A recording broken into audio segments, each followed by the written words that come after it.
n'arrête jamais d'apprendre et il y a toujours des choses à aller chercher, à aller développer et pour progresser, quoi. L'expérience qui vraiment m'a sauvée, moi, à cette période parce que ça allait pas du tout et le fait de retomber sur un projet où je me dis: «Je pars à l'autre bout du monde, je vais me redonner une chance sur l'athlé pour vraiment relancer, la machine et être dans des bonnes conditions.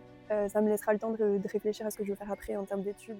Ouais, j'étais dans la même université que Lyon Marchand, ouais. Trop cool. Ouais, sacrée université, enfin, c'est le javelot et perso, j'y crois clairement, mais record de France, je me dis que c'est quelque chose qui peut se faire sur un bon jour. Enfin, je sais qu'il y a plein de choses qui se mettent en place à l'entraînement, il faut que tout s'aligne et ça le fait, quoi. Après, j'ai eu beaucoup de séances, tu vois, à me dire j'y vais, mais je vais sûrement me faire virer, mais ça m'a franchement fait craquer plus d'une fois, quoi. Mais je compte même plus le nombre de fois où on m'a invité à rentrer chez moi. Je me suis dit, mais je peux pas le lâcher, c'est mon rêve depuis toute petite, d'aller au JO, d'aller représenter la France sur des grands championnats, de me dépasser et même passer les 60 mètres, c'est des barrières comme ça.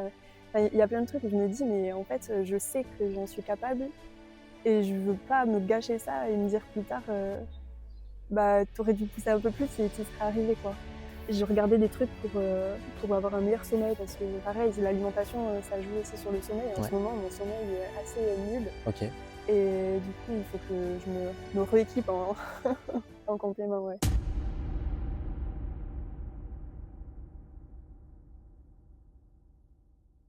Avant de commencer cet épisode, je voulais vous parler d'un partenaire que je considère comme indispensable pour tous les sportifs. Ce partenaire, c'est Body Checkup. C'est une entreprise qui est spécialisée dans l'analyse poussée du microbiote intestinal, un pilier souvent oublié, mais pourtant essentiel à la performance, puisqu'aujourd'hui, on considère que 70% des sportifs qui s'entraînent 5 fois par semaine ou plus présentent une microperméabilité intestinale. C'est un phénomène silencieux, mais qui peut entraîner des carences, des inflammations, une mauvaise récupération et surtout à terme des blessures. Avec Body Checkup, c'est simple. Vous recevez un kit à la maison que vous renvoyez à leur laboratoire où une équipe de 35 spécialistes analyse votre microbiote en profondeur et vous dirige vers les aliments et compléments qui vous correspondent vraiment. Personnellement, j'ai longtemps souffert de blessures à répétition que je n'arrivais pas à expliquer jusqu'au jour où j'ai fait analyser mon microbiote.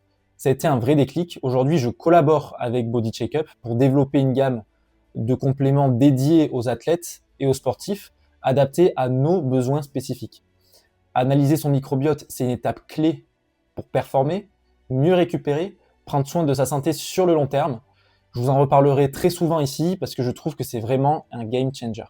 Dans la description de cet épisode, je vais vous mettre un lien qui vous permet d'accéder au site en bénéficiant directement de 10% de réduction, que ce soit sur les analyses du microbiote ou sur les compléments alimentaires. Donc si vous voulez passer le cap en faisant analyser votre microbiote par des spécialistes, je vous invite à cliquer sur le lien en description pour bénéficier du meilleur suivi au meilleur prix.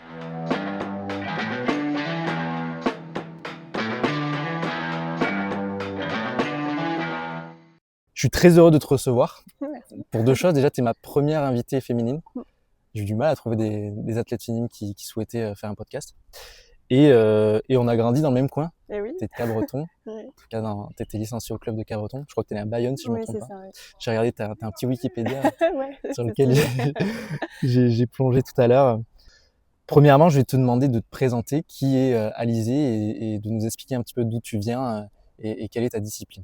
Donc, comme tu le disais, je suis née à Bayonne, donc j'ai évolué dans ce coin-là jusqu'au bac. Et ensuite, je suis venue vers Bordeaux pour l'athlé principalement et pour les études.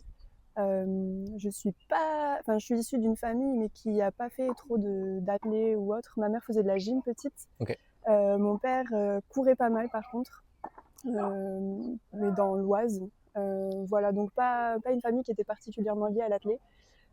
J'ai touché un peu à tout quand j'étais petite en sport. Donc il y avait l'athlé qui est venu, c'était un des derniers que j'ai testé et puis je suis encore là. Il y a eu du tennis, il y a eu du taekwondo, du judo. J'ai essayé de tester un peu tout, mes parents étaient vachement cool pour ça. J'ai eu l'occasion de tester plein de sports et puis finalement trouver l'athlé qui a été vraiment le sport passion jusqu'à aujourd'hui, quoi. Trop cool. Tu as commencé quand du coup l'athlé ? J'avais 6 ans. Ah oui, donc assez jeune quand même. Ouais. Assez jeune. Quand même. Mais après, le tennis et tout, c'était en même temps que l'athlé pendant quelques années. Et après, je me suis dédiée uniquement à l'athlé parce que ça prenait du temps. Je vivais à côté de Bayonne et je m'entraînais donc à Cabreton. Mhm. Mes parents faisaient les allers-retours 3 fois Mhm. par semaine. C'était déjà assez conséquent pour eux. Il y a un peu de route. Voilà. Pourquoi tu t'es pas entraîné sur Bayonne? Bonne question. J'avoue que j'avais eu des échos super sur le club de Cabreton en formation. ouais. C'était quelque Roger et chose. Colette. Oui, voilà, Roger et Colette. Qu'on salue. Ouais, clairement. Ouais. Et ouais, voilà, du coup, Cabreton, super club. Je le voyais comme le meilleur club du Sud-Ouest, clairement, en tout cas à Bah l'époque. Donc, voilà. normal. T'étais où au lycée à Bayonne? À Villapia. Ok. Ouais. Lycée privé de Bayonne. Ouais, c'est ça. Ok. Trop cool. Du coup, au début de Cabreton, j'ai le souvenir que tu faisais de la perche Oui, et pas du javelot encore. je faisais les deux. Tu faisais les deux? Ouais, mais j'étais quand même plus perche, c'est vrai. Carrément même. Enfin, ça me passionnait davantage le javelot. En fait, c'est aussi je pense le format quand on est jeune de triathlon, on doit avoir une Ouais. course, un saut, un lancer. Et puis le javelot et la perche, c'était clairement les épreuves que j'adorais. Après, je faisais des haies aussi. Là, c'était moins ma passion, mais j'aimais quand même. C'était sympa. Et puis après, je me suis vraiment spécialisée sur la perche en venant à Bordeaux. Du coup, j'étais licenciée au club de Talence quand je suis arrivée à Bordeaux et je m'entraînais avec Thierry Vigneron au Ok. début. Donc c'est vraiment là où j'ai commencé à vraiment me donner sur la perche et puis ça a duré à peu près, je crois, 3-4 ans. Après, Thierry a arrêté, donc ça a été plus me tourner vers le javelot avec Cédric Gerbier avec qui je m'entraînais avant. Voilà. Ok, t'as un record à 3,50 à la perche? Non, 3,75. Ah ouais, quand même, hein. Ouais, c'était cool, j'aimais Franchement, bien. c'est bien. Mais j'ai fait pas mal de fractures de fatigue au tibia. À cause de la Ouais, perche? à répétition. Et ma pose de pied, elle n'était Ok. pas bonne, quoi. Et donc, ça tapait En mode post-it. bourrine, Puis, ouais. ouais, dommage. Et du coup, après, la douleur faisait que. Enfin, on sait comment ça fonctionne la perche, mais ça fait peur, entre guillemets, des fois de s'élancer si on ne se sent pas à 100%. Ouais, normal. Et franchement, 3/4 du temps, j'avais mal. Donc, c'était compliqué. Et c'est aussi une des raisons pour lesquelles. Après, je me suis vraiment mise au javelot et où j'ai découvert cette discipline que finalement, je ne connaissais pas tant T'en avant, faisais quoi. parmi d'autres, mais Comment? t'en faisais pas parmi les autres épreuves, tu faisais aussi du javelot, Ouais. mais tu t'étais pas dit je vais faire que ça. Ouais, c'est ça. En fait, je voyais pas trop où ça allait techniquement. J'avais pas trop j'arrivais pas à sentir la différence quand je faisais telle ou telle chose. En fait, ma technique, c'était très aléatoire, quoi. Je lançais et je me disais oh cool, ça va assez loin là, c'est sympa. Mais franchement, après, en termes d'intention, ça n'a rien à voir avec aujourd'hui où à chaque séance il y a une vraie recherche et Ouais. c'était pas le cas à l'époque. Donc je pense que je m'ennuyais un peu là-dedans, quoi. C'est vachement dur à trouver les sensations au javelot, je trouve. Ouais. C'est une épreuve où, pourtant, c'est assez simpliste, en mode tu lances un objet, Ouais. un peu comme nos ancêtres qui allaient à la chasse, mais à la fois c'est tellement compliqué de sentir la bonne pose d'appui au bon moment avec le bon. Ouais, c'est tout le- un timing à choper, Mais quoi. grave. Et aussi comprendre que, ok, c'est quelque chose à lancer, mais on veut pas déclencher tout avec le haut du corps. Et Il ouais. faut que ça parte du bas, faut qu'il y ait des mises en tension pour que ça renvoie vraiment le javelot. Et puis pour ça, il y a plein de choses à bosser pour réussir à se mettre dans une position où on peut avoir un renvoi qui est intéressant, quoi. Aujourd'hui, tu arrives à sentir ça et ce qui te plaît Plus, franchement, par rapport à avant, clairement. Mais ce qui est bien aussi, c'est que, je pense que c'est le cas dans toutes les disciplines, mais on n'arrête jamais d'apprendre et il y a toujours des choses à aller chercher, à aller développer pour progresser, quoi. Je trouve que c'est vraiment un projet qui est large, on peut aller chercher dans tous les sens et c'est ça qui est cool. À quel moment, du coup, tu t'es dit je me spécialise sur le javelot? Du coup, ça a été vraiment après mes années perche à Bordeaux, donc c'était tard, en espoir, je pense que je me suis spécialisée. Ouais, je pense que c'est ça. T'as fait un peu d'épreuves combinées aussi? Oui, mais alors c'était jeune, franchement. Ouais, c'était cool, mais il me manquait trop d'épreuves. Je sais même pas si j'ai fait un hepta ou si j'ai fait que du tétrathlon quand c'était plus jeune. Ouais. Je sais pas trop, je pense pas que j'ai fait d'hepta. Tu sais que tu ferais une bonne décathlonienne, hein. Maintenant, il y a le décathlon Ouais, avec la féminin. perche et tout. Perche, javelot, les haies. Ouais, Franchement, c'est vrai. faudrait que t'essayes. Ah, vas-y, reconversion. Il y en a en plus qui sont organisés ici de temps en temps. Ah ouais, ça peut être cool. Mais j'en ai déjà fait j'ai fait un décathlon à Villeneuve-sur-Lot. Il y a un groupe là, tous les Villeneuvois là, qui organisent un décathlon chaque année. Et du coup, j'avais testé ça et j'ai découvert les épreuves combinées dans le dur, quoi. C'était, ouais, franchement, c'est ouf de se dire que pendant 2 jours, il faut être mobilisé sur chaque épreuve. Au javelot, en plus, c'était une saison où j'avais fait que lancer à 56-57. J'avais fait 45 dans Ah les gars. ouais, Mais j'avais plus de jus. Franchement, je dormais entre les épreuves. C'était ouf. trop bien. C'était en vraies conditions, genre, il y avait des horaires, Ouais, c'était sur 2 enfin, jours, il tout y ça? avait des horaires. C'était plus en groupe. Enfin, c'était un peu la colo sur le OK. stade, quoi. Et les horaires, oui, on avait un prévisionnel à peu près, quoi. Mais c'était. Enfin, il me semble qu'on y allait, enfin qu'on avait ravancé des horaires, etc. Donc vraies conditions, oui et non, quoi. Et Ouais. après on restait sur le stade toute la journée vraiment Ça sans avoir fatigue, hein. trop de. Ah ouais, c'est chaud. Ouais, respect. Ouais, c'est des disciplines différentes. Ouais, c'est vrai. Hem, OK. Du coup, tu t'es mis à l'athlé après avoir fait plein d'autres sports. Ouais, C'est tes parents qui t'ont mis à l'athlé ou oui. c'est toi? Alors ce qui est drôle, c'est que initialement, bah du coup, ouais, j'aimais bien tester plein de sports. J'ai toujours été animée par ça depuis toute Mmh. petite. Mais mes parents m'ont mis à l'athlé parce qu'ils trouvaient que j'avais une foulée à la Marie-Josée Pérec. Alors Ah que ouais? bon, oui, bon après je courais dans le jardin, clairement c'était. Bah, c'est l'histoire marrante parce que pour le coup, la course, c'est pas Mmh. mon point fort, en tout cas, sur ce genre de course, quoi. Mais, euh, mais ouais, c'était pour ça qu'ils m'ont mis à l'athlé. Bon, après, moi, j'étais totalement partante. Et c'est en plus, en commençant à Cabreton, enfin, j'ai quand même fait euh, quelques années à Tyros aussi avant dans les OK. Landes. Ouais, mais plus jeune pour le coup. Mais j'adorais parce que c'est hyper ludique. Enfin, il y avait des Bah, grave. parcours, enfin, courir, sauter, lancer à tous les entraînements, c'était top, quoi. Ouais, je m'éclatais, ouais.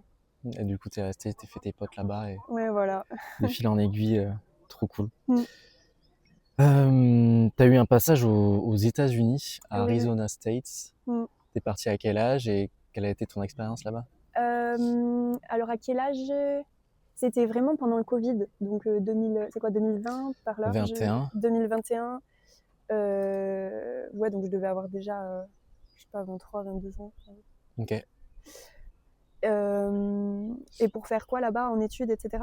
Ouais, déjà, pourquoi t'as fait le choix de partir là-bas? Et Ah puis, ouais, raconte-nous un peu le système, ce que t'as aimé, pas aimé. ok. Alors, du coup, je suis partie. En fait, j'ai commencé un cursus d'études ici à Bordeaux. Mmh. J'ai fait un DUT dans les matériaux. Ensuite, j'avais pour objectif de partir en école d'ingénieur dans les OK. matériaux. Donc, c'est ce que j'ai fait pendant 1 an, mais j'étais en alternance. Le rythme a été très, très compliqué. Franchement, j'ai explosé en vol, quoi. Ouais, clairement. C'était surmenage. Enfin, les journées étaient. Enfin, j'avais 0 pause dans ma vie. C'était vraiment chaud, quoi. Donc, de là, j'ai arrêté l'école d'ingé parce que, enfin, voilà, c'était trop pour moi. OK. Et je me suis dit, mais là, il me faut un gros truc. Enfin, je peux pas abandonner quelque chose parce que je le voyais comme ça vraiment. Ouais. C'était dur et j'avais jamais lâché quelque chose avant. Tu vois. Mmh. Donc vraiment, période complexe, quoi. Et je me suis dit, donc il me faut un gros projet, il faut que je parte. Et là, l'athlé, enfin, c'était pas efficace parce que j'étais tout le temps KO, quoi, Mmh. de mes journées à l'entraînement. Enfin, c'était pas fou. Donc je me suis dit, ben, on m'a déjà contacté les compagnies de recrutement là Mmh. pour envoyer des sportifs aux États-Unis. Je me suis dit, mais je vais les contacter, voir si c'est toujours possible, etc. Ils m'ont dit oui, oui. Et puis, enfin, vraiment, je me suis lancée direct. J'ai dit, ok, je pars. Enfin, on se lance, quoi. Enfin, vraiment, on y va. Et ça a été, mais l'expérience qui vraiment m'a sauvée, moi, à cette période, parce que bah, ça allait pas du tout. Et, et le fait de retomber sur un projet où je me dis, je pars à l'autre bout du monde, je vais me redonner une chance sur l'athlé pour vraiment relancer la machine et être dans des bonnes conditions. Ça me laissera le temps de réfléchir à ce que je veux faire après en termes d'études. Parce que là-bas, je fais des études, mais disons que c'est plus light et j'aurai plus le temps de T'entraîner. ouais, m'entraîner et tout. Donc, c'était vraiment l'opportunité en or. Donc, j'ai cherché pas mal d'universités, enfin, moi de mon côté, en plus de la compagnie qui m'aidait là-dessus. Et j'ai contacté donc plein de coachs qui avaient l'air, en tout cas, calés en javelot. Parce qu'aux États-Unis, en vrai, j'avais la vision que dans les universités, il y avait beaucoup de coachs lancés qui étaient spécialistes en disque, en poids, etc. Mais pour moi, le javelot, c'était quand même assez différent. Et j'avais peur de ce sur quoi j'allais tomber. Donc, je me suis vraiment renseignée. J'étais en contact avec plusieurs universités, et notamment, il y avait Dakota du Nord, OK. où il y avait Guillaume Bio aussi, qui Ah oui? m'avait donné les contacts et tout. Ah, Euh, les le dates. sprinter, oui, grave. Et puis Arizona State, du coup, il y avait un coach qui avait coaché plein, enfin, je le connaissais pas, hein, mais il y avait plein de lanceurs de javelot qui étaient allés très loin avec lui, et en disque, en marteau, en tout en fait. Enfin, vraiment ce gars, incroyable. Incroyable. Il s'appelle Brian Bloodstrake, je crois on dit comme ça. Et donc c'est avec lui que j'ai décidé d'aller, et j'ai eu trop de chance parce que c'était vraiment le système des bourses. Enfin, moi je pouvais partir que s'il y avait bourse à 100%, parce qu'en vrai les études là-bas ça coûte cher, enfin, tu sais. Et j'ai eu une bourse à 100%, mais vraiment gros coup de bol parce qu'il y a une lanceuse qui avait des bourses à 100% qui partait dans une autre université d'Arizona. Donc du coup il y avait une place de dispo et des bourses qui se sont libérées, mais enfin, vraiment c'était le coup de chance quoi. Ça m'a souri, je me suis dit mais go. Cool, nouvelle opportunité. Ouais, clairement. Et puis là-bas, du coup, donc moi c'était un peu spécial, j'arrivais avec déjà des années d'études faites en France, donc j'avais plus qu'une année d'éligibilité. Et puis ils m'ont dit une année d'éligibilité, mais tu peux rester 2 ans. Donc la deuxième année, j'ai toujours pas compris pourquoi, hein, mais il y avait un budget supplémentaire où j'étais assistante coach, mais sans être assistante coach, vraiment. Enfin, vraiment, ouais, je pense que ça leur coûtait peut-être plus cher de me faire venir que 1 an. Enfin, je sais pas s'il y avait des pénalités ou autre, tu vois. Mais bon, bref, moi j'étais là-bas, oui, mais moi 2 ans, moi ça me va très bien, c'est encore mieux, trop cool. Et du coup, tu prenais de la bourse ou tu avais une rémunération pour être assistant coach? Non, c'était bourse, c'était pareil, franchement, c'est la même chose. T'avais pas d'études, donc là c'était full training. Non, là c'était quand même études, je finissais un bachelor, ouais, j'étais quand même, ouais, je pouvais m'entraîner et finir mon bachelor, du coup, qui était, enfin, je disais tout à l'heure que c'était assez light les cours, parce que moi j'avais choisi de faire un bachelor Liberal Studies. Je sais pas si ça te parle, mais c'est un bachelor qui est très très généraliste et qui permettait, enfin, ce que je cherchais, quoi, de m'ouvrir à plein d'autres domaines que seulement les sciences, les matériaux, et de pouvoir réfléchir à ce que je voudrais faire après. Voilà, du coup, première année aux États-Unis, donc sous les couleurs de l'université. Je me suis blessée au coude. La première année. Ouais. Mais franchement, ils ont été incroyables. Je me suis fait une rupture partielle du ligament collatéral ulnaire, donc la blessure du lanceur de javelot, quoi. Donc dur, mais ils ont été incroyables. Enfin, le staff médical, le coach, etc. Ils m'ont fait reprendre vraiment super progressivement. Et j'ai pu reprendre pour la saison estivale. C'était les conférences directes, il me semble. Donc nous, on était dans le Pac-12. Et j'avais battu mon record au bout de 2 compètes, quoi. Enfin, franchement, j'étais là, mais let's go. Ça a été ouais, une année de fou, et je finis 2e aux nationaux au NCAA. Donc cool, une bonne année, quoi. Trop bien. C'est une D1. Ouais, c'est ça. C'est là où Léon Marchand s'entraînait? Ouais, j'étais dans la même université que Léon Marchand. Ouais. Trop cool. Ouais, sacrée université. Enfin, vraiment, c'était. Je connais pas du tout Arizona, tu vois. Mais c'est incroyable parce que le temps, franchement, là-bas, c'est juste ouf. Il fait beau toute l'année. Ah ouais? Je crois qu'on a eu 2 jours de pluie la première année. Wow. Mais tu regardes jamais le temps qu'il va faire parce que tu sais que de toute façon, il fera beau l'hiver, l'été. Bon, il faut juste gérer la température parce qu'il fait trop chaud des fois, mais c'est tout. Franchement, incroyable. Et puis, la vie en Arizona, c'est chouette, quoi. Enfin, c'est une nature que nous, on n'a pas du tout ici. Et enfin, c'est dans le désert, mais avec des beaux lacs, là. Enfin, c'est trop incroyable. Il y a une ville proche de l'université? Il y a Phoenix qui est la ville proche. Mon université, elle était à Tempe. C'est vraiment proche de Phoenix. Ok. Voilà. Donc, tu as kiffé pour être athlète là-bas, mais tu as aussi kiffé la vie. Ouais, je pense que c'est un ensemble qui a fait que j'ai adoré. Et puis, c'était pendant la première année Covid. Ouais. Donc, le campus, il était désert, mais je trouve que c'était bien pour s'acclimater aussi à quelque chose de si nouveau. Et, ouais, bah oui. Et j'ai découvert la vie où c'était plus peuplé l'année d'après, quoi. C'était bien de voir les deux, je trouve. C'était chouette. Ok, donc tu as fini ton bachelor et puis tu es rentré en France du coup au bout de 2 ans. Ouais, c'est ça. Et là, tu es revenu sur Talence? Ouais, je suis revenue sur Bordeaux. Et là, ça a été difficile, enfin, je le savais, de passer d'une université où les installations, le staff, les coachs sont... Enfin, où c'est vraiment idéal, quoi. Les conditions, c'est la sensation d'être en stage d'entraînement où tout est parfait, mais toute l'année, quoi. Et depuis 2 ans, et quand on revient ici, bah, c'est pas la même chose. C'est compliqué pour tout, franchement. C'est au niveau des cours, tout n'est pas rassemblé au même endroit déjà. Ça, c'est un gros avantage qu'il y a aux États-Unis. Et ouais, la sensation que là-bas, tout est facile, entre guillemets. Il n'y a pas de barrière. En fait, on est là pour s'entraîner. On a juste à être athlète et à être à l'entraînement focus, et c'est tout. Alors qu'ici, je trouve, il y a beaucoup plus de paramètres qui rentrent en jeu. Enfin, là, je le vois, où c'est que je vais m'entraîner, comment je vais pouvoir m'entraîner, le budget qu'il va falloir avoir, trouver un bon kiné, trouver un bon staff médical. Enfin, je trouve que c'est pas facile, franchement. Alors que là-bas, c'est vraiment, eux, c'est professionnel, quoi. Ouais, tout à fait. Donc tout est carré et optimisé pour les athlètes pour qu'on ait que à penser entraînement et performance, quoi. Ouais, ces systèmes américains, ils sont forts là-dessus. Hein. Ouais, clairement. Du coup, tu as repris des études en revenant en France? Ouais, du coup, cette petite période aux États-Unis m'a fait réfléchir sur ce que je voulais faire et je me suis dit, parce que j'avais des cours sur la psychologie de l'enfant. Ok. Et franchement, je trouvais ça trop intéressant et en réfléchissant, j'étais une psychopathe, vraiment, je faisais des cartes mentales avec tout ce que je pouvais faire dans ma vie, mais le truc était énorme. Mais parce qu'il y a plein de sujets qui m'intéressent au final. Et bon, au final, je me suis dit, l'éducation, ça peut être trop bien. Donc j'ai regardé ce qu'il fallait faire, comment on faisait ça en France. C'était aussi une période où ils disaient qu'ils cherchaient beaucoup d'enseignants, enfin c'est toujours le cas, mais voilà, du coup, je me suis tournée vers un master MEF, premier degré, donc pour faire prof des écoles. Voilà, donc là, je finis cette année, je l'ai aménagé en 3 ans. Je finis cette année, je passe le concours, le CRPE, du coup. J'ai eu mes écrits, ouh. Bravo. Merci. Et là, j'ai les oraux fermés début juin pour finir ma vie d'étudiante pour toujours.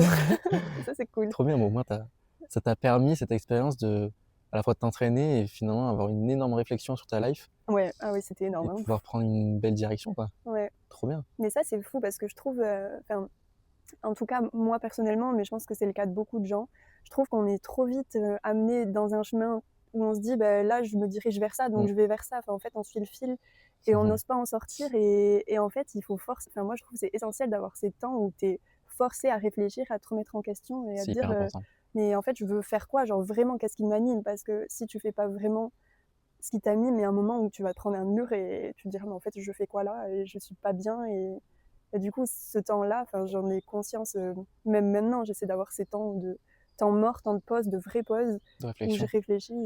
Mais t'as raison. Je trouve que le système éducationnel en France, il est bien jusqu'au lycée où, en fait, on te dit, si tu veux faire des super métiers où tu vas gagner de l'argent, il faut que tu fasses prépa, il faut que tu fasses ci, il faut que tu fasses ça. Et tu prends pas le temps de faire des stages, d'aller voir ce qui se passe, de comprendre ce que tu aimes vraiment et puis tester, quoi. Alors qu'aux États-Unis, le système, c'est pendant 2 ans, tu prends les cours qui t'intéressent, mais ça peut être de la cuisine et de la médecine. Alors peut-être pas de la médecine, mais de la cuisine et de la technologie, des trucs qui ont rien à voir. Tu testes pendant 1 an et demi et après tu te spécialises sur ton major et tu as un diplôme au bout et ça c'est royal. C'est royal, franchement, parce que même nous, le fait de changer de voie, c'est perçu comme des échecs en France, l'air de rien. De dire, là, j'ai fait une L1 de ça, non, en fait, ça me plaît pas, il faut que je change. Mais sauf que c'est normal de pas savoir ce qu'on veut faire, parce que c'est que en faisant que tu sais si ça te plaît, quoi. Enfin, c'est normal. Sauf que nous, on a cette pression-là, je trouve, dans notre système qui fait que, on se prend des petits murs, quoi. Ouais, on change de voie. Ça fait partie de la culture aussi judéo-chrétienne de l'Europe qui te dit c'est comme ça et pas autrement, et si tu sors des cases, t'es pas normal, quoi. Ouais, c'est ça. Ouais. Mais bon, je pense que de plus en plus de gens s'en rendent compte et font leur petit chemin, quoi. Ouais, mais heureusement. Dans ça, mais Je pense que la génération des réseaux, tout ça, ça aide aussi à avoir une ouverture d'esprit, de voir que en fait il n'y a pas qu'une solution et que finalement on peut aussi créer sa solution. Faut s'en donner les moyens et puis c'est ça. Et pas hésiter et pas avoir peur pas avoir peur du jugement. Mais c'est bien, cette expérience américaine, ça t'a fait une belle ouverture. Vraiment. Revenu en France, tu as repris les études, tu finis ton master. Pourquoi tu continues à t'entraîner avec de grandes ambitions alors que tu as quitté un système royal et que tu savais la galère qui t'attendait en France? Qu'est-ce qui te motive dans le JAV et dans la perf, et c'est quoi tes objectifs en fait? Je sais pas, en fait, il y a plein de fois honnêtement où je me suis dit je vais lâcher, je vais arrêter, et là je mets ma santé mentale entre guillemets dans le mal, quoi. Mais vraiment plein de fois, le retour des États-Unis, en tout cas là ça a été vraiment chaud. Il y a plein d'entraînements, je me disais mais pourquoi c'était vraiment dur, quoi, de se motiver, d'y aller, j'y allais tout le temps. Mais en même temps, je me suis dit, mais je peux pas le lâcher. C'est mon rêve depuis toute petite, d'aller au JO, d'aller représenter la France sur des grands championnats, de me dépasser et même passer les 60 mètres, c'est des barrières comme ça. Il y a plein de trucs où je me dis, mais en fait, je sais que j'en suis capable et je veux pas me gâcher ça et me dire plus tard, bah, t'aurais dû pousser un peu plus et tu serais arrivé, quoi. Donc, ouais, c'est le rêve depuis toute petite et je me dis, je peux pas lâcher tant que j'ai pas vraiment atteint tout ça, quoi. Ok. Ouais. Donc là, l'objectif, c'est Los Angeles. Ben, Los Angeles, franchement, à voir, parce que pour le coup, avec là, déjà, cette année, championnat du monde, clairement, Ouais. passer les 60, Los Angeles, à voir. Paris, c'était vraiment l'objectif l'année dernière. Ça a été difficile de pas y aller, clairement, vraiment. Ouais. Ça passe pas à 10 places au ranking, donc franchement, ça aurait pu... c'était pas loin, quoi, clairement. Ouais. Mais il aurait fallu une régularité à 60 que j'ai pas encore. Donc les objectifs, là, j'essaie de me recentrer et de me dire que là, les perfs que je vais faire, elles sont plus pour moi, me dire là, il faut passer des barrières, mais c'est plus personnel, tu vois. Et après, ça m'amènera où ça m'amènera. Ouais. On verra, quoi. Tu te ressens un peu plus sur toi et pas sur l'objectif extérieur. C'est ça. C'est une bonne strat. Ok. Ouais, j'imagine que ça devait être dur. C'était quoi le minima pour les minima, Paris c'était 64. Minima Le direct. minima direct, ouais. Ça, c'était... Le record de France, il est à 63,54. Donc, fallait battre le assez record de élevé. France, quoi. Ouais, clairement. Mais ouais, ça a été difficile. Et même, je comptais sur les championnats d'Europe de l'année dernière pour gagner des points, parce que c'est comme ça que ça fonctionne, les rankings. Et je passe pas à la qualif sur les critères de la Fédé. Donc là, pareil, dur, parce que je sais que c'est ce genre de championnat qui aurait fait que j'aurais pu gagner des points, me transcender, être confrontée, avoir l'expérience, quoi, pour pouvoir penser plus loin. Voilà. Donc, trop de déception. Je me dis maintenant, vas-y, pense à toi, fais tes trucs et on verra où ça me mène, quoi. Ok. Comment ça fonctionne le ranking au javelot? Le ranking au javelot, c'est du coup, ils font une moyenne. Alors, si ça n'a pas changé, parce que je t'avoue que cette année, je suis en mode on verra bien. Mais c'est une moyenne de 5 perfs, si je ne me trompe pas, qui donne un nombre de points. Donc, chaque perf, par exemple, je lance à 58 mètres, ça va me donner tant de points. À ça, il faut ajouter un bonus qui est lié à l'importance de la compétition et à la place pendant cette compétition. Donc, ils prennent tous les points, ils en font une moyenne, les 5 meilleurs perfs. Ils en font une moyenne et là, ça place par rapport aux autres lanceuses à l'échelle mondiale ou européenne selon les objectifs. Ok. Voilà. 10 places. Ouais, 10 places, c'est dur, franchement. Surtout, ouais, c'était Paris, quoi. Ça aurait été fou, mais bon, c'est comme ça. Faut pas... Comment tu as réussi à digérer quand même ça ou pas encore? Si, Tu j'ai t'es sensible digéré. encore? Non, franchement, ça va. Ouais. Oui. C'est dommage parce que du coup, même les JO, je les ai pas appréciés. De regarder et tout, je me suis sentie... Ouais, c'était dur, franchement. T'as Mais été là, voir oui. ou Non, même pas. Non, je me suis un peu... Ouais, mais après, c'est j'ai compréhensible. tout bloqué, là. Ouais, j'étais dégoûtée. C'est compréhensible. Ouais. Dans ces moments-là de déception, c'est pas un échec parce que bon, c'est que partie remise. Mais comment tu gères cette situation? Ta famille est là pour te soutenir? Ouais, totalement. Oui, franchement, ils ont été là. Et après, le fait de relativiser. Après, je pense que je relativise tout le temps très rapidement. Qu'il y ait quelque chose qui se passe mal, que ce soit à l'entraînement, que ce soit sur un objectif en compète, que ce soit là l'objectif de quelques années. Mais je me dis, de toute façon, si ça arrive pas, c'est que j'étais pas encore prête. Il faut lancer encore plus loin. Et de toute façon, mon objectif, c'est d'aller loin. Donc, peu importe ce qu'il y a au milieu, quoi. Mais ouais, je me dis, c'est toujours du sport malgré tout. Même si c'est ce qui m'anime au quotidien, mais c'est quand même du sport et il n'y a pas mort d'homme, quoi. C'est un jeu de base. Oui, c'est ça. Ouais, où on prend du plaisir et on casse des barrières au quotidien. Et c'est aussi le plaisir qu'il y a à prendre tout le long du chemin, quoi. Donc, faut pas non plus... je me dis, voilà, je relativise la situation, quoi. C'est ma technique. C'est des belles phrases. T'es suivi en préparation mentale sur ces sujets? Non, pas vraiment. Pas vraiment. J'ai eu un suivi en prépa mentale, notamment l'année dernière. Il y a plein d'outils que je réutilise encore aujourd'hui, même dans le passé avec Cédric, il m'avait donné pas mal de pistes aussi. Depuis, j'ai un carnet d'entraînement. Là, récemment, je passe par le journaling, je sais pas. Ouais. Mais ouais, plein de petits trucs comme ça. Et puis, ouais, j'ai mes petits outils. J'essaie de petit à petit aussi ritualiser plein de choses pour que ça m'enlève une charge mentale. De, ouais, Trop bien. voilà. Mais sinon, non, pas de prépa mentale. Même si je pense que ça pourrait être top. Mais après, niveau budget et tout aussi, je fais des choix, quoi. Ouais, je comprends. Mais j'ai conscience que c'est tout aussi important la tête que le reste, quoi. C'est très important la tête. Ouais. C'est très important. Mais comment tu t'organises justement entre... Alors, tu as tes études, mais niveau sport, Ouais. est-ce que tu en vis ou pas du tout? Non. Tu as des sponsors? Non plus. Non, Zéro sponsor? Non, zéro sponsor. C'est fou. Ouais. Non, Appel au sponsor. Oui. Allez-y. Non, mais c'est fou, punaise. Oui, bah, c'est clair. Enfin, quand j'étais plus jeune, je me serais dit 2 fois championne de France, quand même, Ouais. j'aurais pu avoir un petit quelque chose. Mais non, franchement, l'année dernière, pareil, j'ai cherché beaucoup. J'ai démarché plein d'entreprises, des marques des marques de vêtements de sport aussi. Ça l'a pas fait et franchement, j'ai laissé tellement de jus. C'était beaucoup de boulot, même faire le dossier partenaire, etc. pour présenter qui j'étais, mes ambitions, pourquoi j'avais besoin de sponsors, etc. Mais rien, je pense que c'est quelque chose qui se fait davantage au piston. Et puis aussi, je suis pas dans la bonne discipline. Il n'y a pas de mise en lumière dans les médias. À chaque fois que je discute avec quelqu'un, je leur dis que je fais du lancer du javelot. Ils disent « Oh, mais c'est dommage, on voit jamais à la télé, ils en montrent pas trop. » Enfin, c'est clair, quoi. C'est pas... Je pense que ça vient de ça aussi.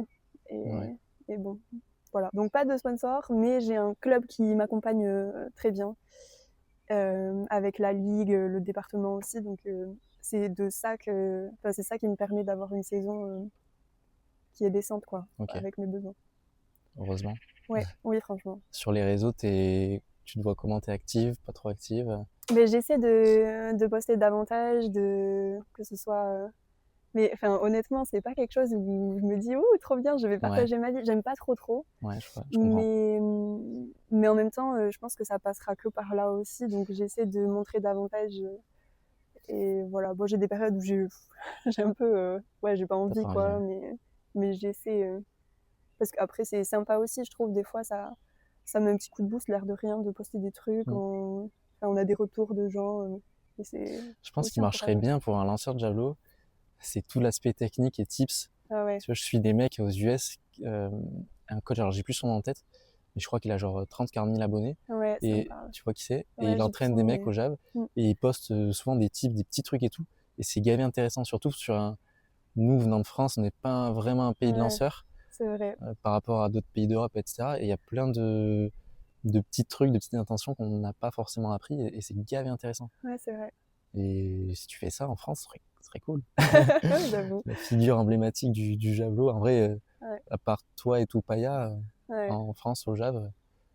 Ouais, il y a du monde qui commence à bien arriver. Mais sur le devant de la scène, tu vois. Ouais. Et je pense pour être intéressant. Ouais, ok, je note. Et après, il y a des compètes, mais là, c'est fou. Pareil, cette année, là, je cherche des compètes qui vont me permettre d'être bien dans les rankings, etc. Ouais. Donc, ils rapportent des points, des meetings nationaux, des meetings dans d'autres pays aussi.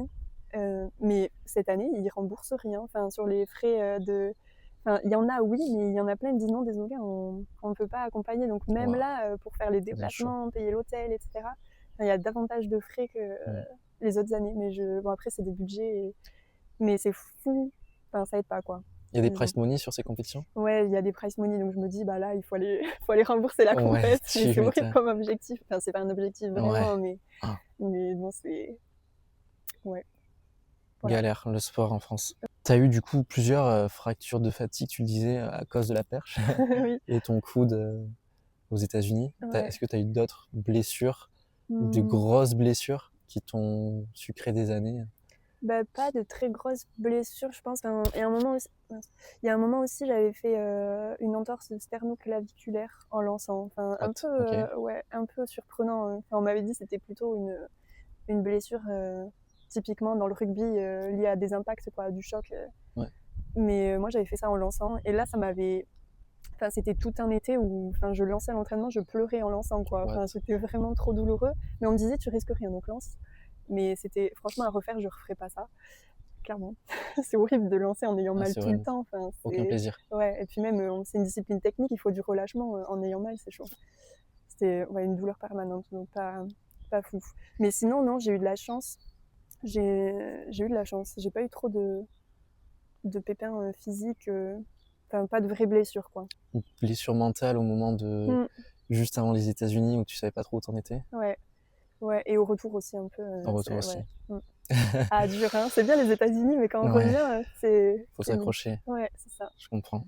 Est-ce que tu peux nous raconter un petit peu comment se passent les entraînements d'une lanceuse de javelot, peut-être sur une semaine, quel type d'entraînement tu effectues sur une semaine? Alors, déjà, j'ai les séances plutôt techniques javelot. Ça se fait le mardi, le jeudi et le samedi pour moi. Le matin. Séance technique. Ensuite, sur lundi, mercredi, vendredi, j'ai prépa physique. Donc en salle, ça va être de la muscu, selon les cycles, hein, franchement. Je travaille avec Romain Cachavenda, un préparateur physique qui suit aussi Théoura, qui suit Jade Maraval aussi sur Javelot. À distance, du coup? Ouais, à distance, mais c'est lui qui planifie vraiment toute ma prépa, incroyable. Ouais. Et cette année, la nouveauté, je travaille aussi avec Jordan Bourdager sur les bondissements, courses. C'est la nouveauté vraiment cette année de faire davantage de tout ça. D'appui. Ouais, plus d'appui parce que souvent, moi, c'est quelque chose d'assez récurrent, mais au fil des années, je cours pas vraiment, quoi. Je fais du tricot, quoi. J'appelle ça comme ça.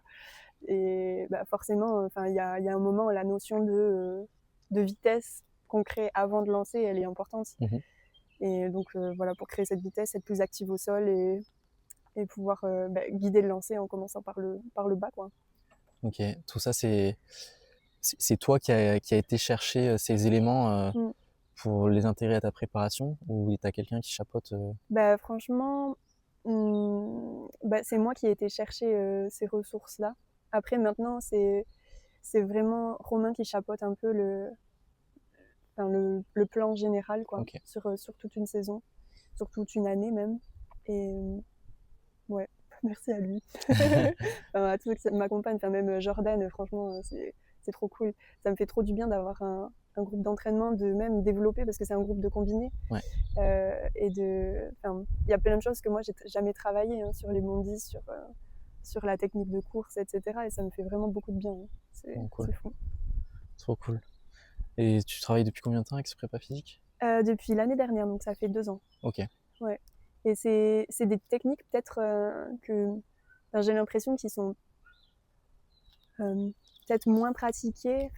Moi, avant, je faisais vraiment de la muscu, de l'haltéro, etc. Mais là, pour le coup, c'est comment décrire ça? J'ai l'impression que c'est des techniques plus novatrices, entre guillemets, de préparation physique.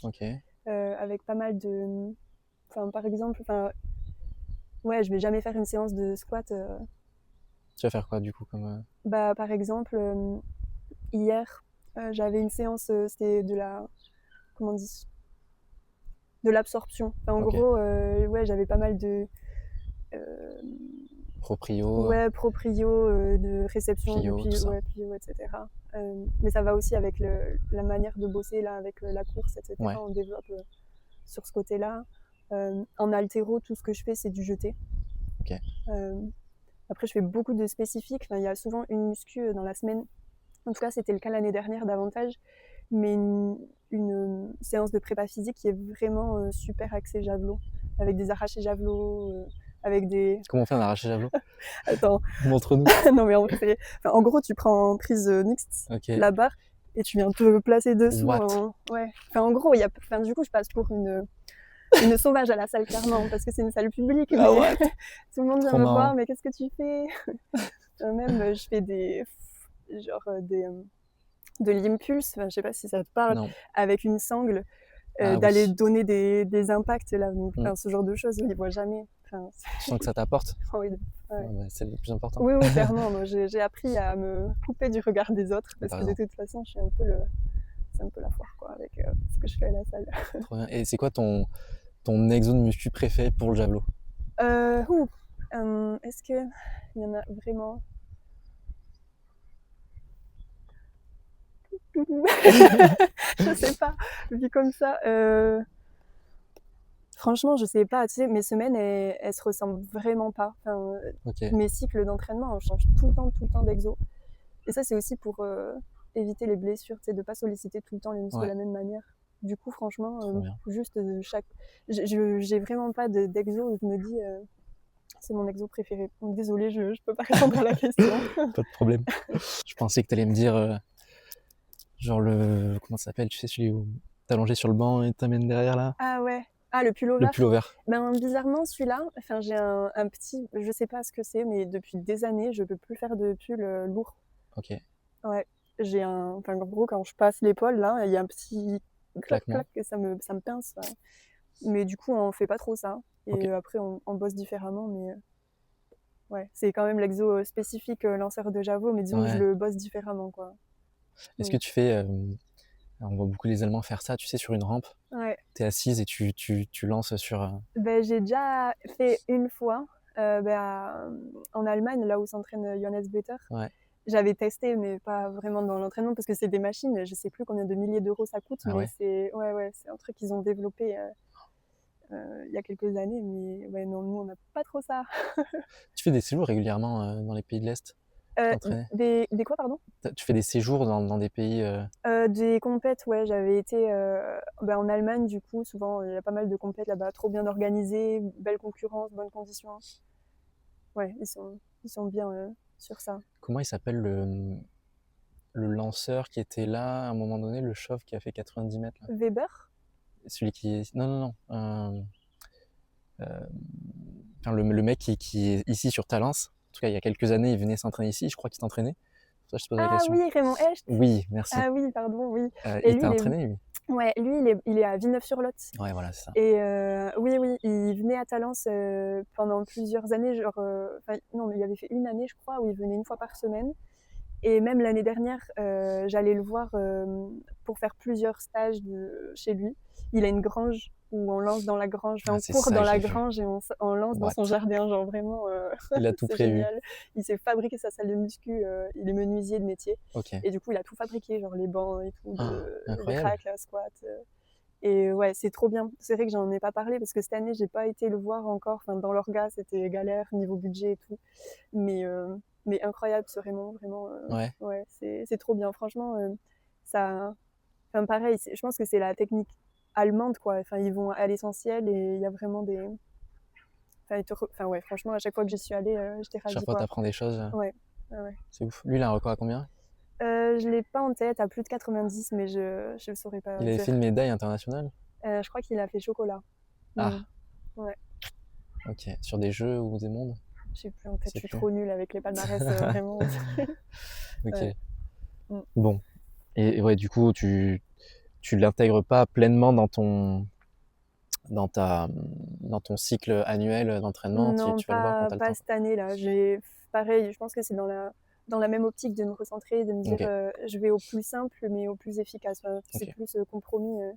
Parce que l'air de rien, enfin, franchement, c'est trop bien d'aller chez lui à chaque fois. Mais en vrai, c'est une organisation de se dire bah, vas-y, je viens de finir ma semaine, le week-end, je pars là-bas. Après, je suis hébergée. Il y a un lanceur avec qui il s'entraîne qui m'héberge, etc. Mais j'ai l'impression, enfin, c'est pas facile, quoi. Je me dis, Mm. j'ai peur de déranger, enfin, je sais pas. C'est trop bien, mais en même temps, c'est une organisation enfin, je sais pas. Je suis pas hyper. Ouais. À l'aise avec ça. Ouais. Ok. Mm. On va changer de sujet. Comment se passe la partie nutrition chez toi et de plus général dans la vie d'un lanceur? Est-ce que c'est quelque chose à laquelle tu fais attention? Ouais. Je sais que j'ai déjà fait des stages au Portugal et j'ai vu des lanceurs, ils mangent mais comme des porcs, genre des assiettes de monstres. Déjà, nous, des Décathloniens, on mange beaucoup, Bah mais ouais, là, les lanceurs, normal. c'est genre abusé. Mais ouais, moi, en vrai, je fais attention. Après, enfin, j'ai l'impression d'avoir pas mal appris là les dernières années. Ok, Je pense que, enfin, pareil, mes premières années sur Bordeaux, je mangeais mal, c'était pas équilibré, etc. Et là, j'ai vraiment cette prise de conscience où bah, ce que je mange, c'est mon carburant, quoi. Donc, mhm, il faut ce qu'il faut pour être bien à l'entraînement, quoi, tout simplement. Et mais là, j'ai l'impression d'avoir trouvé mon équilibre c'est ça. davantage, ouais. Trop cool. Ouais. c'est dur en vrai de trouver son équilibre. Ouais, mais même en plus, moi, j'étais l'enfant qui ne mangeait aucun légume. Depuis toute petite, traumatisée. Enfin, j'ai passé une après-midi devant une tomate parce que mes parents voulaient que je mange la tomate et moi, je voulais pas. Enfin, vraiment, je suis restée l'après-midi devant, quoi. C'était... ouais. En vrai, ils sont sympas, mes parents. Hein. Mais on en parle en rigolant. Enfin, j'étais... je sais pas, j'ai fait un blocage et puis maintenant ça va, enfin, je réintègre beaucoup plus facilement, mais c'était cette partie-là, vraiment les légumes, catastrophe. Et t'as réussi aujourd'hui à réintégrer tout ça? Ouais, c'est mieux. Je pense que je suis pas optimisée non plus, mais c'est vraiment beaucoup, beaucoup mieux. C'est toi-même qui fais ça à ta sauce ou t'es suivi Non, je suis pas suivie. Ouais, c'est moi qui fais ma sauce. Ouais. Ok. Et niveau complémentation, tu prends des choses ou pas du tout? Ouais, je prends... là, c'est essentiellement magnésium en ce moment. Mais je suis en train de regarder pour prendre notamment du zinc. Et puis même là, j'ai regardé des trucs pour avoir un meilleur sommeil. Parce que pareil, l'alimentation, ça joue aussi sur le sommeil. En ce moment, mon sommeil est assez nul. Ok. Et du coup, il faut que je me rééquipe en, en complément. Ouais. Trop bien. Ouais. T'as pas une montre, un truc qui traque ton sommeil? Non, j'ai rien. C'est que petite anecdote, mais moi j'ai un Whoop depuis 3 ans presque. Okay. Et en vrai, ça m'a changé la life. C'est la montre là, là, j'ai mon chargeur dessus. En gros, c'est un capteur, c'est H24 connecté à toi. Okay. Et moi, ça m'aide surtout sur le sommeil, parce qu'avant, je dormais mal et tout ça. Et en gros, pour la faire simple, je sais que quand je vais manger tel truc le soir, mon sommeil sera de moins bonne qualité que si je l'ai pas mangé, tu vois, notamment les féculents. Si je mange des féculents le soir, en gros, mon HRV, donc c'est la fréquence entre chaque battement c'est la variabilité de ta fréquence cardiaque. Et c'est un indicateur qui permet de voir si tu es en forme ou pas, et notamment si tu es en surentraînement, etc. Et genre, si je mange des féculents le soir, je pense que je digère mal ou je digère trop longtemps, tu vois. Et en fait, ma température corporelle augmente et mon HRV il diminue et je dors moins bien, tu vois. Genre le matin, je le sens que j'ai moins.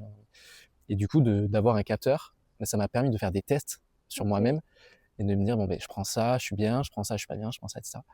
Et au fur et à mesure du temps, j'adapte et genre, je te jure, j'ai réussi à doubler pratiquement les phases de sommeil profondes. Avant, genre, j'avais 1 heure entre le REM, donc le sommeil paradoxal et le sommeil profond. Maintenant, je suis presque à 50% de mon sommeil global, c'est du sommeil profond. Et 50%, en vrai, il faut aller les chercher, tu vois. Ouais. Et enfin voilà, trop bien. Écoute, je regarderai ça, ça peut être. Il y a des montres aussi qui le font bien, tu vois. Il y a la Oura Ring aussi. Il y a la Oura Ring aussi, grave. Il y a plein de trucs, plein d'outils aujourd'hui. C'est vraiment efficace. Et voilà. Ok, je note. Et plus pour la partie complémentation aussi, je sais pas si t'as écouté le podcast de Gabriel, j'en parlais un petit peu. Mais je bosse avec une boîte qui sont spécialistes du microbiote intestinal. Et ça, c'est un sujet qui me passionne et c'est ultra intéressant. On dit que le microbiote, tu vois, c'est le deuxième cerveau et c'est vrai. Sur toutes les bactéries qui font ta flore intestinale, si elles sont pas bonnes, ça peut te flinguer, hein, niveau tendons, niveau plein de choses. Ouais, clairement. Et eux, ils sont spécialistes dans l'analyse de tout ça et ils te sortent en gros un document et ils te disent, bon, voilà ton état actuel et il faudrait que tu manges un peu plus de ça, il faudrait que tu te complémentes un peu plus de ça, tu peux arrêter, etc. Du coup, c'est aussi un outil qui peut être intéressant pour tout ça. Ok, je regarderai. Voilà. Mais après, je pense aussi, si tu es en phase d'examen d'école, ça doit pas aider pour avoir des bonnes nuits de sommeil. L'aspect stress. Ouais, je pense qu'il est permanent, l'air de rien. Le 6 juin, je suis libérée, franchement. Ça va te faire du bien, je pense. Ouais. C'est bien parce que je te pose des questions et on en couvre 4-5 derrière au fur et à mesure de nos discussions. Du coup, sur la nutrition, un petit peu plus. Genre une assiette, chez un lanceur, elle va être composée de plus de protéines, plus de... Tu t'entraînes, Ouais, les protéines, ça joue clairement une part importante. Enfin, moi, je sais que même aux États-Unis, je sais pas si c'était pareil pour toi, mais on nous disait des protéines, il en faut toutes les 4 heures ou toutes les 3 heures. Enfin, moi, j'avais jamais entendu ça, mais pour le coup, je fais vachement plus attention à avoir toujours une bonne dose de protéines dans mes repas, quoi. Et du coup, je pense peut-être plus de protéines, et après, selon les séances, la quantité de féculents, elle est plus ou moins importante, et puis la part de légumes, quoi. Ok. Ouais. Après, tu manges de tout, genre tu te prives de rien. Ouais, oui, franchement, ouais. Surtout quand tu viens des Landes en général. Hein, quand tu viens des Landes, t'as envie de... Clairement, on mange des choses bonnes dans les Ouais, voilà, des bons produits. Confit de canard. Exactement. Ouais, bon, ça pas tout le temps, mais j'aime bien, quoi. Ok. Ouais. C'est plus tout ce qui est sucré, par contre, que je mange beaucoup moins qu'avant. Parce que ça, ça fait clairement un pic de glycémie et Tu redescends derrière, Ah quoi. ouais, c'est terrible. Mm. Du coup, ouais, les sucres vraiment rapides, c'est après l'entraînement, quoi. Ouais. Mais plus sous forme de fruits ou de... Enfin, voilà, ce genre de choses. De fructose plus que de glucose, quoi. Ouais. Et sur une compétition de javelot, tu te nourris comment? Et t'hydrates comment aussi? J'hydrate comment? Mais j'hydrate fort, hein, Ouais. déjà. Ouais, l'hydratation, on sait, hein, c'est trop important. Mm. Moi, le petit tip, c'est moi, clairement, l'urine doit être transparente et encore plus Mm. en compète, quoi. Et après, sur comment je m'alimente en compète, après, j'essaie de caler mon repas, mon dernier repas, genre 3 heures avant le début d'échauffement. Et puis après, si besoin, j'ai toujours un petit truc sucré ou quoi, si le concours est long, genre Pendant le banane, concours. ouais, Ok. pendant le concours, ou même des fruits secs. Ouais, c'est plutôt ça, je pense. Ouais, Ok. ouais. 3 heures avant, et après, comme Ouais. ça te permet de ne pas être en digestion et faire ta compète Ouais, dans les voilà, meilleures c'est ça. conditions. Ok. Nickel. Est-ce que, à part le javelot, t'as d'autres hobbies dans la vie? Des hobbies, non, pas vraiment, je dirais. J'aime bien faire des trucs un peu différents. Par contre, ce que je kiffe, c'est être dehors, quoi. Dès que j'ai l'occasion d'aller voir un peu de nature, je fonce, quoi. Juste m'oxygéner, que ce soit à la plage, faire des randos. Ouais, ça, clairement. Ok. Ouais. Femme de la nature. Ouais, mais ça fait trop du bien. Ouais, je Franchement, comprends. ça ressource. Je vois l'année dernière, j'étais partie aux États-Unis faire une compète en Arizona, à Tucson. Du coup, j'avais fait un stage dans mon université où j'étais avant, pendant 10 jours. Et genre une semaine avant la compète, j'étais partie faire une rando toute seule en montagne, Trop clairement. bien. Mais j'étais là, peut-être il y a des gens qui se diraient, mais d'où tu Elle est vas faire folle. une rando là? Mais franchement, après j'ai fait mon record. Donc juste, j'étais trop bien, ça ressource. Et c'est... Tu te vides la tête et Ouais, tu kiffes, quoi. ah ouais, c'est vraiment le kiff. Et puis juste de se sentir libre là, de partir où tu veux.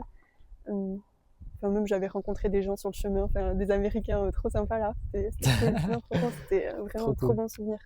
Et je Tu me dis, m'étonnes. des fois, le fait tu te dis avant une compète, ouais, il faut rester carré, etc. Mais en vrai, c'est un compromis. Il faut Mm.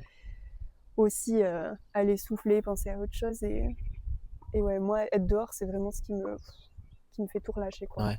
Tu te vides la tête et Ouais, en vrai, c'est ça, hein. Faut être bien, comme tu ouais, dis, relâché et serein.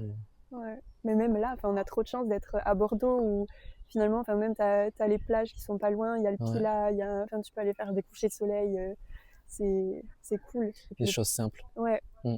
ouais, voilà, c'est ça mon hobby. C'est pas Ok. vraiment un hobby, Si, mais si, en vrai, ça fait partie d'un équilibre. oui, voilà, c'est ça. Ok. Qu'est-ce que c'est pour toi cette année, ton objectif, du coup, tu l'as dit, c'est les championnats du monde. Ouais, Euh, Est-ce que tu as un objectif de perf? Tu en parlais de 60 mètres tout à l'heure. ouais, mais en vrai, je me dis, ça peut paraître trop ambitieux, j'en sais rien, mais c'est le javelot et perso, j'y crois clairement, mais record de France, je me dis que c'est quelque chose Ouais. qui peut se faire sur un bon jour. Je sais qu'il y a plein de choses qui se mettent en place à l'entraînement, il faut que tout s'aligne et ça le fait, quoi. Après, dire que je sais que je vais le faire, etc., c'est Mm. autre chose, il y a plein de paramètres, mais ouais, c'est l'objectif en tout cas. Ok. Mm. Ouais, c'est tout ce que je te souhaite C'est gentil. pour cette année. Mm. Tu termines du coup ton master là. Ouais. Tu vas attaquer la vie professionnelle après. Comment tu abordes cette suite? C'est chaud, franchement. C'est chaud parce que du coup, là, il n'y aura plus d'aménagement. Là, je bénéficie d'aménagement du master. Ouais. Une fois que je suis en année de titularisation là, de prof des écoles, ça va être costaud, je pense. En début d'année, je me disais que l'athlé, ça allait être carrément off, mais je vois pas comment, franchement. Je me dis, c'est trop... ça fait partie de moi. Je me sens trop bien à aller m'entraîner, voir que je progresse. Donc, c'est sûr qu'à mon avis, les premiers mois vont être compliqués. Chaud. Mm. Ouais. Mais en même temps, moi, je sais pas, je prends le défi, quoi. On verra ce que ça donne. Et il y a plein de choses qui peuvent changer encore, dans le sens où si je perds cette année vraiment, vraiment fort, ça pourrait aussi tout changer Sur la suite. sur la suite, quoi. Reporter cette vie professionnelle autre que le javelot. Mm. Ok. Voilà. Mais bon, pour l'instant, je me dis, de toute façon, l'année prochaine, je bosse. Prof des écoles, c'est un métier qui est très, très, très prenant, et encore plus les premières années. la première année, ça devrait être quelque chose. Voilà, donc à voir. Tu verras après la saison, quoi. Ouais. Ok, Mm. chaque chose en son temps. C'est ça. Je vais T'as passer raison. le concours et la fin du concours et on verra aussi ce que ça donne. Ok. Mm. Est-ce que tu peux me définir l'athlé pour toi en une phrase? Wow. L'athlé, en une phrase, mais je vais te faire une grosse phrase. Vas-y, immense. vas-y. Mais je sais pas, pour moi déjà, l'athlé, c'est le sport le plus sain qui y ait, qui sert de base à tous les autres sports. Et ultra ludique, quoi. Ouais. Ok. Je sais pas. Non, je c'est une dirais bonne ça définition. comme ça. Ouais, c'est une bonne définition. En tout cas, c'est comme ça que je le vois, quoi. Si mes enfants plus tard veulent faire un sport, clairement, tu te dis, l'athlé, ça développe toutes les bases motrices en termes de valeurs aussi qu'on développe. Elles sont belles, quoi. Parce que c'est un sport où, comme on disait avant, tu vas pas gagner des 1000 et des 100. C'est un sport passion. Et dépassement de soi. Ouais, dépassement de soi, abnégation. Il y a plein de belles choses, quoi. Je sais pas pour toi, mais moi, l'athlé, clairement, ça m'a donné les meilleures opportunités de ma vie, les meilleures rencontres. C'est juste fou et je pense que c'est pas le cas dans tous les sports. Ouais, je suis d'accord. C'est vraiment une école de la vie, quoi. Ouais. T'apprends... C'est cette phrase-là que j'aurais dû sortir. Non, mais c'est ça, t'as raison. Ouais. T'apprends des valeurs, t'apprends des choses. Je pense qu'il y a d'autres sports où t'apprends des belles valeurs aussi, notamment le judo, des choses comme ça, de respect. Mais l'athlé, t'apprends des... Je pense que ça aide à te construire en tant que personne pour la suite. Ouais, je suis d'accord. Ouais. Ok. C'est beau, mais c'est vrai. Est-ce que t'as des athlètes ou des sportifs ou des acteurs ou peu importe qui t'inspirent? Franchement, à chaque fois qu'on me demande, je sors Mélina. Ok, ouais, longévité. Ouais, longévité. En vrai, c'est incroyable la carrière qu'elle a menée, qu'elle continue de mener. C'est vraiment un ovni de ce côté-là, clairement, et tellement inspirante parce que elle, l'abnégation, franchement, c'est. Elle a encore fait. Combien elle a fait là? 64 mètres, c'est ça? Ouais, par là, ouais, franchement, c'est ouf. C'est un fou. Avec 2 enfants à la maison. Ouais, j'avoue, c'est beau. Ouais. Et l'âge qu'elle a. Ouais, non, franchement, c'est incroyable. C'est une personne que tu connais?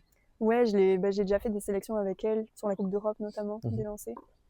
Trop bien cette sélection. Ça permet de. C'est super bonne ambiance et dans la perf malgré tout, quoi. Ouais. Mais ça permet d'aborder des gens qu'on ne croiserait pas forcément sur d'autres compétences. Donc Mélina, c'est vraiment ton modèle. Ouais, franchement.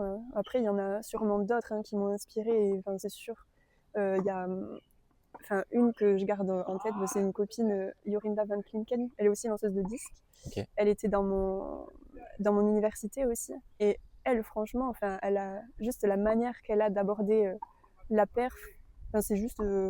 en fait, personne va la bouger, quoi. C'est genre, moi, je fais mon truc et j'ai confiance en ce que je fais et genre, j'y vais. Et je trouve que c'est ouf de réussir à penser comme ça et c'est inspirant. J'ai souvent ça en tête en me disant, en fait, tu sais ce que tu fais et tu y vas. Et dès qu'il y a des doutes... il n'y a pas de doute. Voilà, c'est clair, ça dégage. Ouais. Mais ça, du coup, elle vient d'où? Elle est des Pays-Bas. Ok. Ouais. Ok. Voilà. Souvent, c'est une mentalité américaine, ça, tu vois. Ouais, clairement. Mais d'une surconfiance. Et... Ouais, mais elle, c'est surconfiance, mais je sais pas, un peu différent. Je saurais pas dire comment, mais. Elle est sereine, quoi. Ouais, voilà. Elle s'en fout de la vie des vraiment, la autres. manière de dire personne la bouge, c'est comme ça. C'est comme ça que je le vois. Et elle en est où aujourd'hui cette... Elle était au jeu, elle a fait les mondes, les Europes. C'est une machine. Elle a lancé 70 mètres au disque. What? Ouais. Et après, c'était à Tucson, conditions de vent extra et tout. Mais elle a refait des énormes perfs derrière aussi. C'est une solide. Ouais. Ok, on arrive sur la fin. J'ai 2-3 questions encore. Ouais. Est-ce que tu peux nous donner ton conseil numéro 1 pour... Alors, ça peut être un conseil dans le javelot, dans le sport, dans la vie, pour les gens qui nous écoutent. Ce serait peut-être... Ouais, je pense... C'est ce dont on parlait tout à l'heure, le côté relativisé. Que dans la vie, il y a des épreuves, il y a des choses qui nous arrivent en vrai, de relativiser, de se dire ça pourrait être pire, il pourrait y avoir autre chose, ou quoi qu'il arrive, ce qui t'arrive, ça te sert à quelque chose. De retourner la situation d'une manière à ce que, en fait, c'est pas grave, quoi, faut avancer. Ouais. Ok. C'est une belle philosophie. Ouais, mais je pense que c'est quelque chose qui peut manquer à pas mal de personnes sur toutes les épreuves de la vie. En vrai, Ouais, c'est pas juste d'abandonner dans le trop tôt. sport, mais enfin, il y a quelque chose qui arrive, ben ok, ça arrive, tu le prends et t'avances avec. Après, il y a des épreuves qui sont plus dures que d'autres, hein, ça c'est Ouais, clair, tout à fait. c'est clair. Mais quoi qu'il arrive, là, il y a plein de choses à faire malgré tout et continuer d'avancer. L'accepter et continuer à avancer, quoi. Ouais, c'est ça. Ok. Merci pour ce partage. Voilà.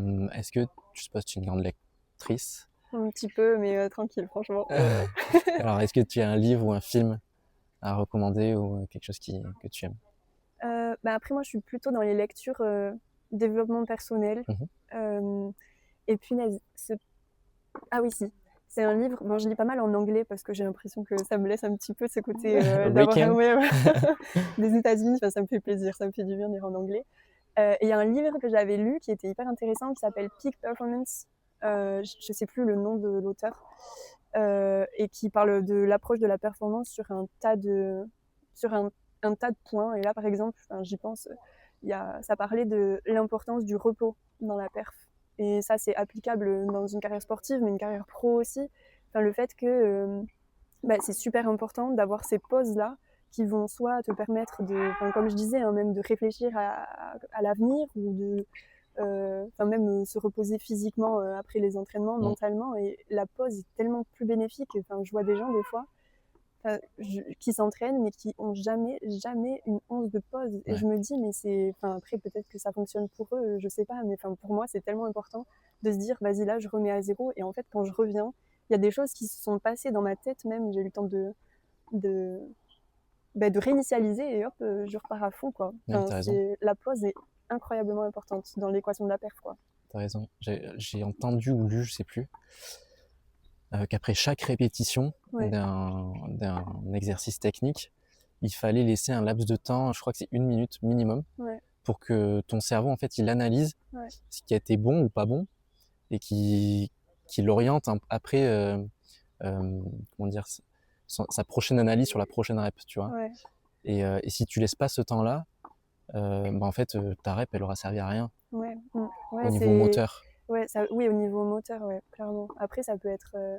Ça marche aussi les pauses pendant la séance. Mais pause pendant la séance ou pause après un cycle d'entraînement, par exemple. Tout à fait. À ton corps de s'adapter. Mais c'est vrai que c'est très très important. On peut vite être en surmenage à se dire il faut que je m'entraîne. Si je m'entraîne pas, je suis un flemmard et les autres ils vont s'entraîner, ils vont plus progresser. Mais en fait, non. Il faut accepter de souffler un peu. Ceux qui perfent le plus, c'est ceux qui savent aussi se donner ce moment-là. Peak performance? Ouais, peak performance. Qui est-ce que tu aimerais entendre sur ce podcast comme prochain invité? Franchement, là, je pense à MJ. Bonin? Ouais. Okay. Mais parce que, voilà, franchement, elle, je pense que, tu vois, on parlait de préparation mentale et elle a l'air de faire, ça se voit, un travail de fou de ce côté-là. Je pense que ça peut être trop intéressant de discuter sur ce point-là. Enfin, elle vient de faire championne du monde, donc quoi qu'il arrive, je pense que c'est pas n'importe qui. son monde est bien fait, quoi. Ouais. Pour pouvoir percer comme elle le fait. MJ. Ouais, ce serait cool. Ouais, ce serait cool. Ouais. Où est-ce qu'on peut te suivre, Alizée, sur les réseaux, par mail, sur LinkedIn? Envoyez-moi un mail. Alors, est-ce qu'on peut te suivre si on veut te contacter pour avoir des conseils ou peu importe, ou s'il y a des sponsors qui veulent te contacter? Ouais. Alors, par Instagram, c'est là où vraiment je poste mon quotidien, etc. Donc, envoyer des messages par là, pas de souci. Après, pour les sponsors potentiels, j'ai une adresse mail. Ça peut se faire aussi sur Insta, mais sinon, mon adresse mail, c'est alizé.minard@hotmail.com. Donc, alizé, ALIZEE.minard, MINARD. Ok, je le mettrai dans la description, comme ça, cool. Ils se tromperont pas. Mais j'espère, c'est aussi pour ça que je fais ce podcast, de mettre en lumière les athlètes comme toi qui se la donnent et qui sont pas accompagnés au niveau de leur investissement. Et j'espère que dans un avenir plus ou moins proche, ça pourra en tout cas aider certaines personnes sur ces sujets, quoi. Ouais. Et juste, si je peux rajouter un petit truc, parce qu'en vrai, là, j'ai pas parlé des difficultés qu'il y a eu cette année, mais ça a été compliqué pour trouver un stade, franchement. On peut se dire, non, tu fais de l'athlé, tu fais du javelot, tu peux lancer sur un stade et tout. Ça a été mais vraiment une galère. Je me suis pris des stops de tous les côtés, mais sur tous les stades de Gironde, franchement. et à me faire virer par les gardiens parce qu'il y a une politique qui fait que ils me disent que le javelot c'est dangereux, mais honnêtement il y avait des stades où il y avait personne, même si je venais aux horaires où c'était ouvert au public, je me faisais virer parce que dangereux c'est du javelot. Et ouais, c'était même ça avant les jeux quoi. Je disais je vise les jeux et même ça changeait pas grand chose. Donc honnêtement j'ai eu beaucoup de séances, tu vois, à me dire j'y vais, mais je vais sûrement me faire virer, mais ça m'a franchement fait craquer plus d'une fois, quoi. Mais je compte même plus le nombre de fois où on m'a invité à rentrer chez moi. C'est fou. Ouais. On t'empêche de faire du sport, quoi. Ouais. Donc là, j'ai trouvé mon équilibre. J'ai des séances à Talence. Merci le club de Talence, à Mérignac, à Bruges, même Saint-Médard récemment qui a accepté que j'aille lancer. Et donc je trouve des petits créneaux comme ça. Et Stélin aussi, donc Bordeaux Athlé. Okay. Mais c'est aberrant de se dire que potentiellement je m'entraîne sur 5-6 stades, quoi. Voilà. Ça, parce que là, du coup, ils t'autorisent pas à t'entraîner toute la semaine sur le même stade, c'est ça? Ouais, en gros, Mérignac, je peux lancer sur certains créneaux, mais après il y a le rugby, avant il y a le rugby, et je fais des séances avec Jordan, donc je peux pas faire les deux. Donc voilà, là ça passe pas. À Bruges, c'est un stade public, donc il y a les scolaires, mais eux ils sont franchement trop chouettes. À chaque fois ils acceptent, s'il y a personne, c'est bon. Mais ouais, il y a plein d'autres stades. Même j'avais tenté le stade de l'université, là, le Bec. Mais pareil, je m'étais fait virer. What? Voilà. Donc ce côté-là qu'on n'imagine pas, mais qui peut être très compliqué, et je trouve ça aberrant, franchement, de se dire j'essaye de m'entraîner et je me fais virer de partout, quoi. Ouais, je comprends. Qu'est-ce qui pourrait faire que ça change? Là, franchement, j'ai trouvé mon équilibre. Merci au club qui m'accepte là sur des créneaux définis. C'est franchement ouf. Ça me... Ouais, non, là, maintenant, ça va, honnêtement. Mais c'est juste que le javelot, c'est pas dangereux. Si c'est bien lancé, oui, franchement. Et puis, s'il y a quelqu'un en face, évidemment, ou sur la pelouse, on lance pas, quoi. Mais logique, jusque-là, tout va bien. Waouh, ok. Écoute, Alizée, je te souhaite le meilleur pour la suite de cette saison et j'espère que tu vas atteindre tes objectifs à la fois personnels et tes objectifs de carrière, et je te remercie pour ce partage d'expérience. Merci à toi, franchement, c'était une trop chouette discussion. J'ai pris beaucoup de plaisir. Trop cool. Merci d'avoir écouté cet épisode hors norme jusqu'au bout. Si cet échange vous a plu, pensez à laisser 5 étoiles sur votre plateforme d'écoute préférée et à partager l'épisode autour de vous, que ce soit sur Instagram, Facebook, YouTube, LinkedIn ou ailleurs. Si vous avez des idées d'invités, des questions ou simplement envie de réagir, n'hésitez pas à laisser un commentaire sous l'épisode. Je suis Pierre Douat. Vous pouvez me retrouver sur toutes les plateformes sociales sous le nom de Pierre Douat ou Pierre Odeka. À très vite pour un prochain épisode.